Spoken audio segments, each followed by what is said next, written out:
Officials are still counting up the military ballots in Alabama, but it doesn't look like Roy Moore will be picking up enough votes to trigger a recall. One America's Pearson Sharp takes a closer look. With only a few days remaining to certify votes in Alabama, Doug Jones seems assured of victory in the mostly red, deep southern state. But what led to his sudden and unexpected upset in an area where Republicans have dominated elections over the last quarter century? To answer that, we have to look at the numbers, because despite a media frenzy about a Democratic uprising in the South, the data reveals another explanation. From the onset, Judge Roy Moore was not the most popular candidate, with his deeply religious background and fiery evangelical rhetoric against gay marriage and abortion turning away many moderate Republicans. However, he is a staunch constitutionalist and an advocate for gun rights and strong border control, all core issues that resonate with mainstream conservatives. But by and large, these issues weren't enough to overcome his media perception, fueled by unproven claims of sexual misconduct, and ultimately, most Republicans just stayed home on Election Day. Moore's opponents began stacking the deck against him on November 9th, when a Washington Post article interviewed several women alleging they were pursued by Moore as teenagers while he was in his 30s. Yet no conclusive evidence has ever been brought forward, and many contradictions have been found in the women's stories, including a connection to a drug dealer that Moore ruled against when he was a judge. That man's brother just so happens to work for the Washington Post. Nevertheless, the damage was done, and Moore's credibility with voters was tainted.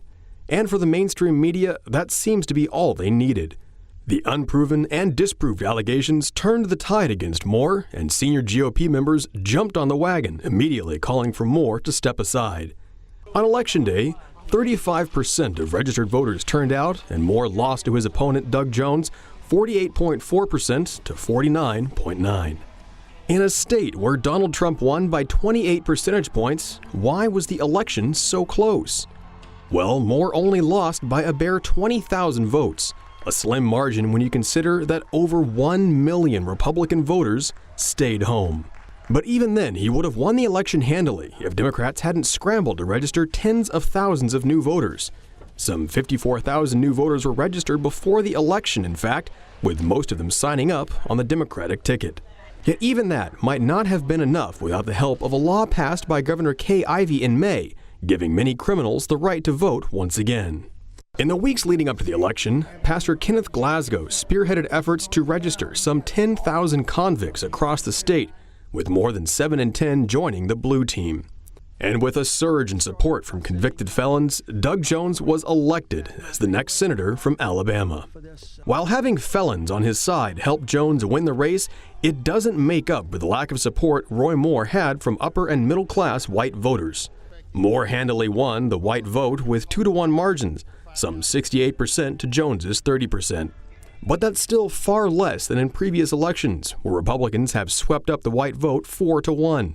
Moore also failed to stir up support among college-educated white voters, picking up just 57% of their vote to Jones's 40%, a slim 17% lead.